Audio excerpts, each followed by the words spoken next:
probably all covered this a little bit in your talks, and we know kind of a little bit of the answer to this, but one of the questions that I had come up with was just what management practices do you feel are most essential to your dairy farm? So is it the fact that you can do your ET work in-house, or is it the fact that you can build your own buildings? Or if you had to name one thing that really, you know, is the one thing that sets you apart, what would you say? Those mics down there, Jonathan, I think are hot now that Aaron's back here.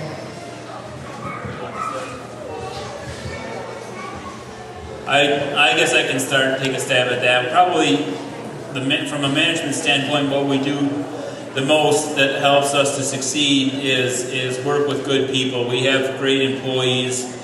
We have a total of just a little over 100 on our payroll, and without a good crew, we wouldn't be able to get anything done. So, you know, I would need to recognize them, and any successes that we had, really, we owe to them.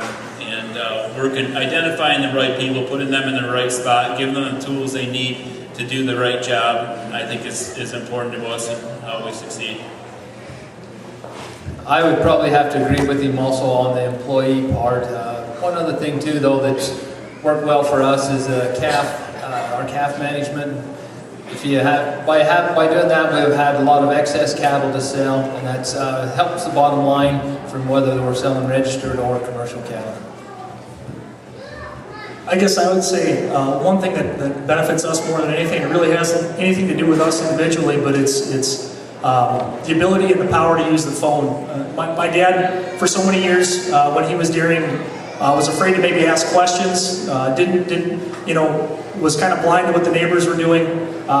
When we're making decisions, we'll call around, and I mean, there's so many people that are so much smarter than us, and we call, people are, I'm sure, sick and tired of being on my speed dial, because whether it's marketing corn, marketing this, doing that, fixing this, we use the telephone way more than we ever used to.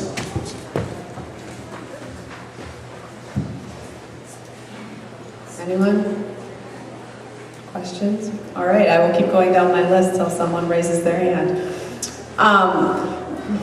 As of late, as we know, 2009 and 2010 have not been easy years, no matter what part of the country you farm in. And you all mentioned things that you now do on your farm that maybe you previously outsourced. Has there been anything as of late, since the milk price tumbled, that you now have either started outsourcing because it's more economical, and or started doing it yourself? If it's whatever that may be. I know you built sheds for a long time, Lance, but is there anything that now you decided, well, I'm going to do that myself because that saves some money and or offers a better payback in the end? There's something we want to do, and Jonathan touched on it, and that's get to either UV. We want to get away from milk replacer. We've often got 40, 50 cows on milk. We've got bucket cows. We haven't done it yet, but I've heard nothing but positive things about processing your waste milk, and so that is something that would be on our list to try to do to save some money in the long run. We really haven't outsourced anything. We pretty much try to do everything ourselves as it is. Probably one of the things, though, we did try to cut back a little bit with our feed costs and different things. You can only go so far with them before you start sacrificing cow health and other things. So we probably more or less just tried to be more efficient with what we was doing. I guess I would say the same thing. We probably haven't outsourced anything any differently than we would have. We try to run our dairy as efficient as we can, whether the price of milk is high or low. So if it would have made sense for us to outsource or not outsource something, no matter what the price of milk is, I think we would have done that. I did mention that we do outsource the crops on the new farm that we have, but that's because we didn't feel like we could give it the time and attention we needed to in order to do a top-notch job. And maybe at some point in the future we will start growing our own crops at our new farm also.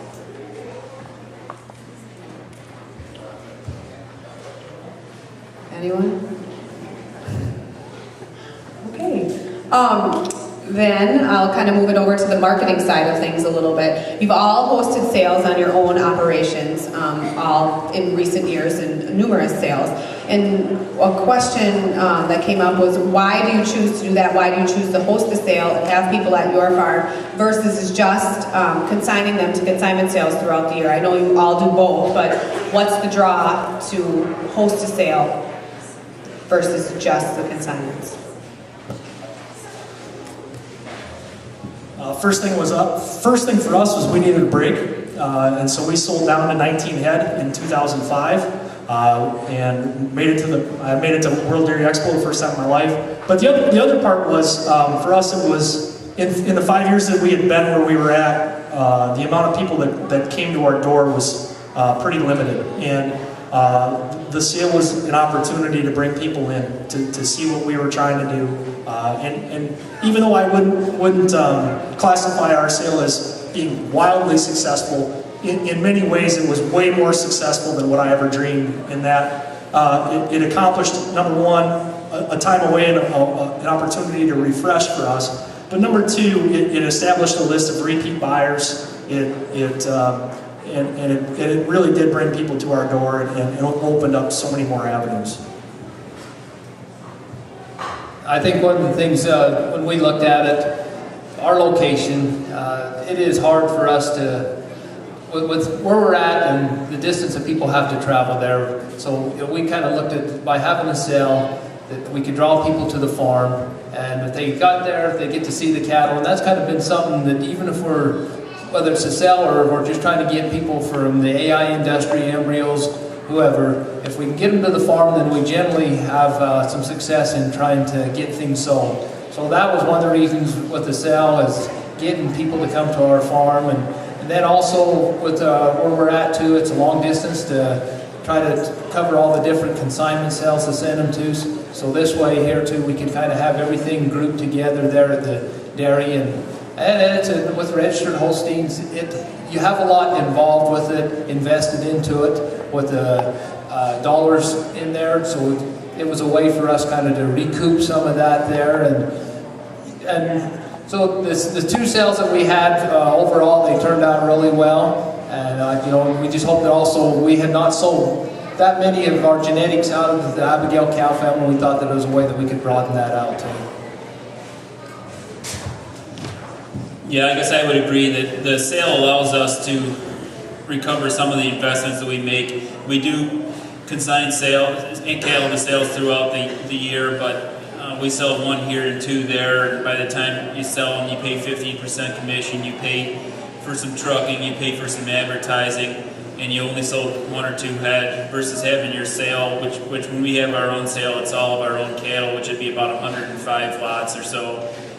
That's our opportunity to kind of recover some of the investment of what we've been buying through genetics through the past year or two, as well as the ET vets and all the other costs that go along with it. Right.